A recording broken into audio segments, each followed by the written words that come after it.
Bago ang lahat, ito muna pusa namin, si Juno. Mga katipa, ito ang Sandali by Emerald. Tama, Emerald.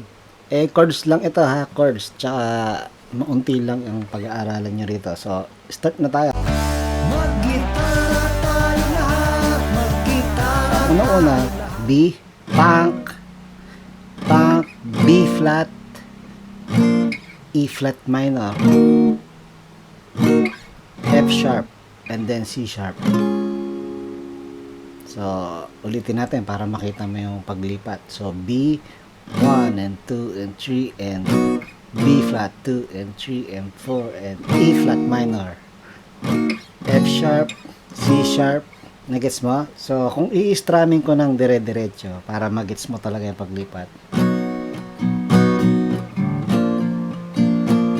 Okay, ulit. B, 1 and 2 and 3 and 4 and B flat, E flat, F sharp, C sharp, B. Mabagal. B flat, E flat minor, F sharp, C sharp. So, yung F sharp, C sharp, yun yung saglit lang na. Okay? Again.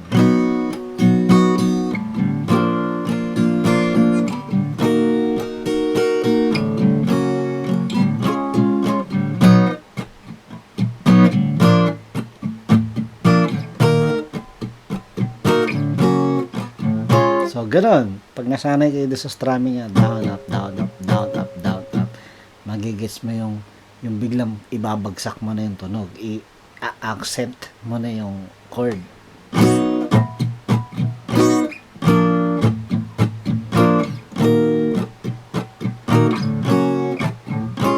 Okay?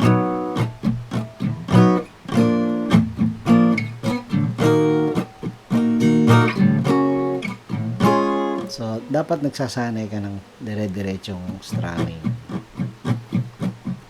Hindi mo halaga ang pattern, kailangan mo matuto ng rhythm, maging rhythmic. Tama ba yun? Magkaroon ng rhythm yung kamay mo, okay, yung katawan mo.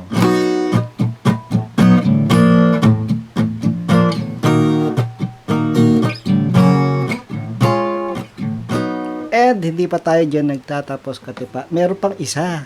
Anong part yon? Na iba yung mga chords narinig ko eh. Yung ano, ho, ho, hindi takot. Tama ba? Tama, yun nga.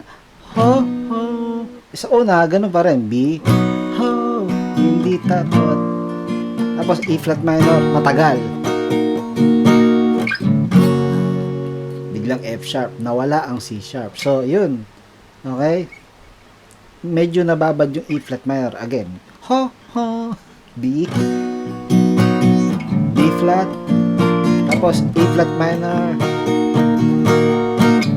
Ayun, tumagal yung E flat, di ba? E flat minor.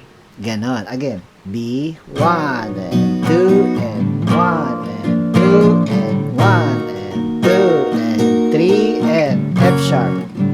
Yan. Uulit. And then, balik na sa dati.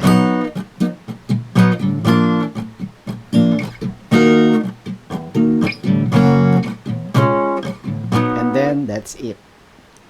Lalagyan mo lang, di ba, meron dyan yung parang dire-diretso na yung smooth na yung pagtugtog. Gantuhin mo na rin yung pag-strum mo. Di ba?